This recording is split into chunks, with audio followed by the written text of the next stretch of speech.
오늘도 우리 사는 이야기 찾아주셔서 감사합니다. 사연자분이 보내주신 이야기 시작해볼게요. 30대 남자입니다.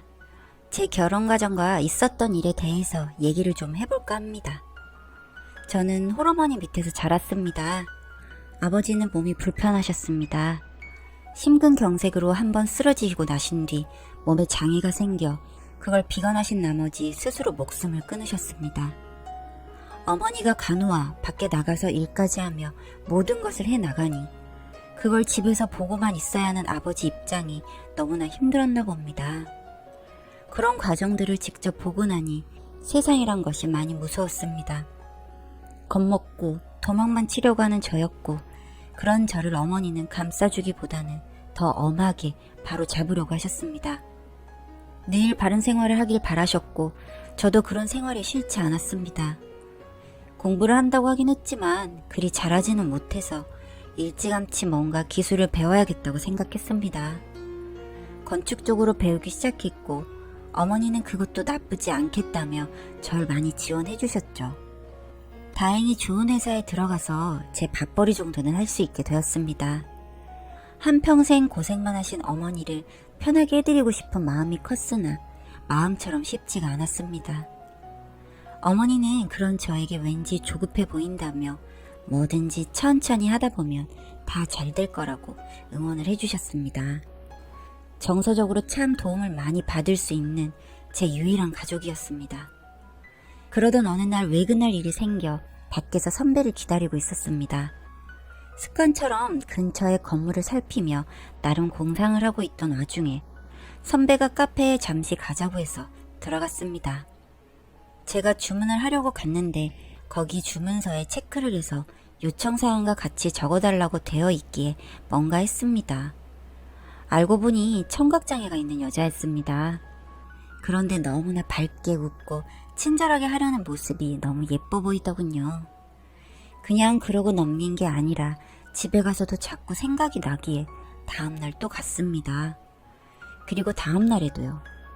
늘 같은 자리에서 볼 수 있는 사람이라 하루도 빠짐없이 갔고 얼마간 그러고 나서 번호를 물어보니 수줍게 적어주었습니다.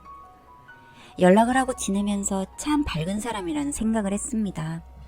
만약 나라면 저렇게 지낼 수 있을까 싶을 정도로요.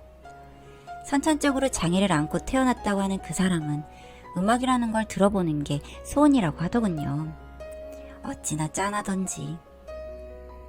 마음이 계속 가게 되고 진지하게 만남을 가져보고 싶었습니다. 장애 같은 것이 저한테 문제가 되지 않았습니다. 그냥 그 사람을 보고 있자면 내가 행복해지는 느낌을 받았으니 다른 건 아무것도 필요 없다고 생각을 했죠. 처음에 연애를 시작했을 때 아마 남들이 보기엔 참 이상한 모습이었을 겁니다. 서로 말도 없이 폰만 보고 메시지로 대화를 했으니까요. 제가 수화를 할 줄 몰라서 어쩔 수 없이 빚어진 해프닝이었죠. 그러면서 조금씩 수화를 배우기 시작했고 어느덧 잘할 수 있게 되었습니다. 집에서 혼자 그러고 있는 절 보며 어머니는 왜 자꾸 수화는 배우냐고 물으셨지만 그냥 언젠가 써먹을 일이 있을 것 같다고만 했습니다. 그러면 어머니는 그래 뭐라도 계속해서 배우는 건 좋은 거지 하고 나가시곤 했습니다. 저에게는 첫 연애였고 너무나 애틋했습니다. 정말 다 해주고 싶은 마음이 컸는데 제가 결혼을 결심하게 된 계기는 혼자 걷는 뒷모습을 우연히 봤는데 왜 그리 위태로워 보이던지 꼭 내가 지켜줘야 할 것 같다는 생각이 많이 들었을 때입니다. 얼마 뒤에 청혼을 했습니다. 처음에 엄청 망설이고 쉽사리 대답을 하지 못했습니다. 그러다가 제가 설득을 하니 결국 알겠다고 하더군요. 우선 먼저 장인 장모님이 될 분들을 뵈러 갔습니다. 저를 너무나 든든해 하셨고 고맙다고 하셨습니다. 그런데 집에서 반대하지 않겠냐고 물으시기에 제 어머니는 정말 착하신 분이라고 말씀을 드렸습니다. 그러고 나서 며칠 뒤에 저희 어머니에게 조심스럽게 얘기를 꺼냈습니다. 결혼하고 싶은 여자가 있다고 하니 너무나 좋아하시면서 그래 잘 생각했다 라고 해주시더군요. 뭐하는 여자냐고 물으시기에 그냥 카페에서 일하는데 아주 성격 좋고 착하다라고 하니 그래, 너랑만 잘 맞으면 된다고 해주셨습니다. 그리고 마지막에 얘기를 꺼냈습니다. 그런데 사실 장애가 좀 있다고 하니 무슨 장애냐고 물으시기에 다 말씀드렸습니다. 갑자기 노발대발 하시더니 너는 평생 엄마가 아빠 때문에 고생한 걸 보고도 또 그런 여자를 데리고 와서 사서 고생을 하려고 하냐며 당장 그만 만나라고 하시더군요. 생각의 반응에 너무나도 놀랐습니다. 정말 아무것도 없는 사람이라도 괜찮다. 너랑만 잘 맞는 사람하고만 결혼하면 된다고 하시던 어머니가 갑자기 딴 말을 하시니 왜 저러지 싶었습니다. 다시 설득을 하려 해도 절대 안 된다며 완강하셨습니다. 아마 아버지가 그렇게 되고 나서 상처가 너무 크셨던 것 같습니다. 혹시나 그런 것들을 비관하여 목숨이라도 끊을까봐 저러는 건가 싶어서 너무 밝은 사람이고 본인의 장애에 대해서 부끄러워하지도 않는다. 그리고 지금 살아가는 것에 아무 지장 없다고 해도 그러다가 혹여나 자식 낳았는데 또 장애 가진 아이가 태어나면 어쩔 거냐고 물었을 때는 할 말이 없었지만 그래도 제 의지를 꺾을 순 없었습니다. 그리고 다다음 날에 약속도 잡지 않았지만 지금 제 집사람을 데리고 저희 어머니를 만나러 갔습니다. 그러나 아예 문전박대를 하셨죠.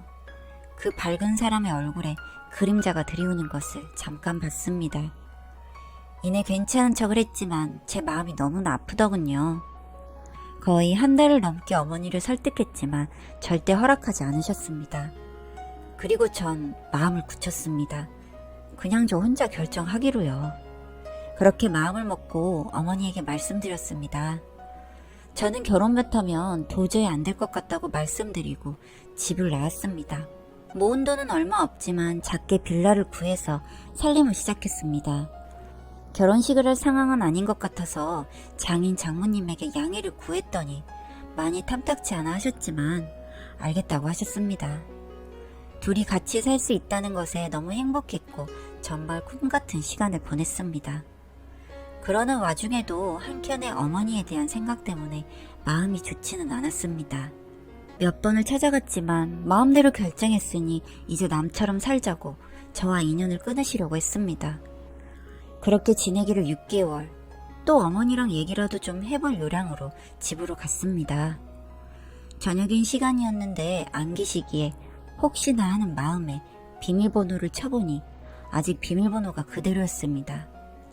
괜히 또 들어갔다가 복면 나갈까 무서웠지만 어떻게 지내고 계신지 궁금한 마음에 집에 들어가 봤습니다. 제 방은 제 집만 없어진 채로 그대로 있었고 제가 나가기 전 집의 모습 그대로 유지되어 있었습니다. 그러다가 어머니 방을 보았는데 우연히 수화책을 발견했습니다. 그리고 노트북은 어디서 나신 건지 그걸로 동영상을 보며 공부를 하고 계시더군요. 눈물이 났습니다. 몰래 혼자 수화를 배우고 계셨던 것입니다.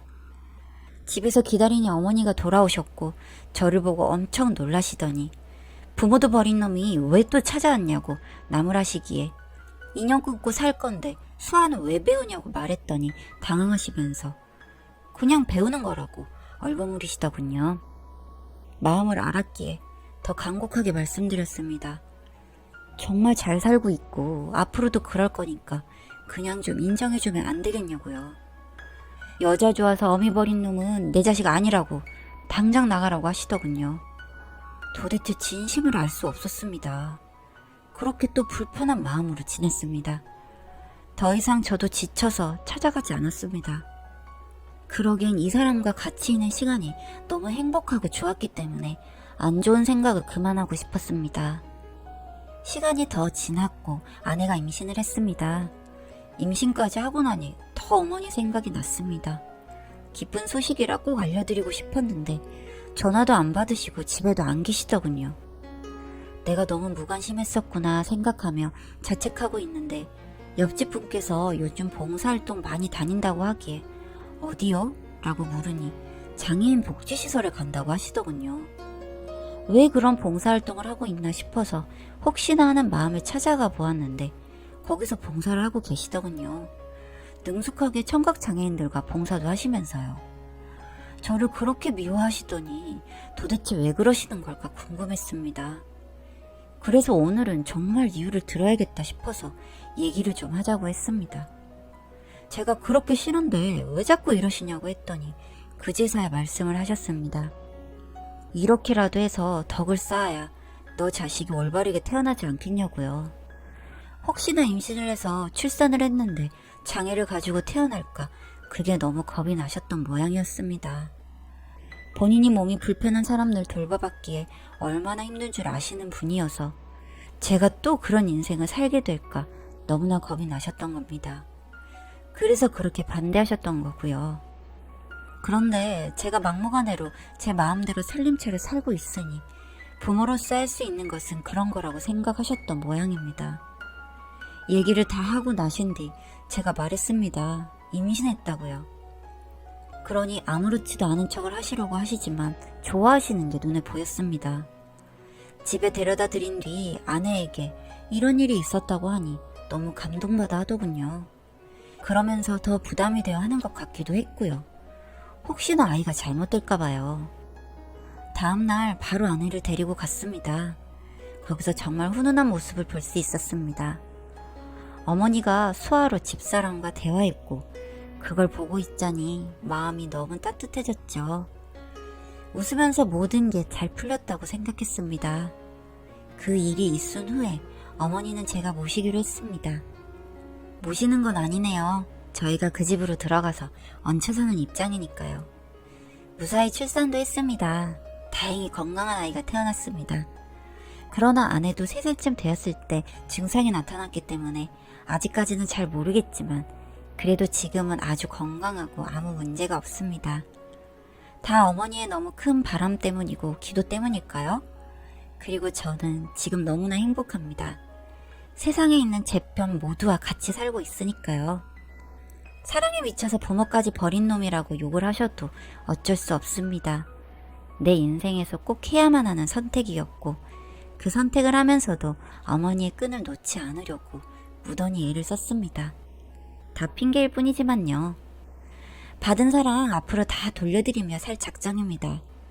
재미도 없는 글 읽어주셔서 감사합니다. 많은 응원 부탁드립니다.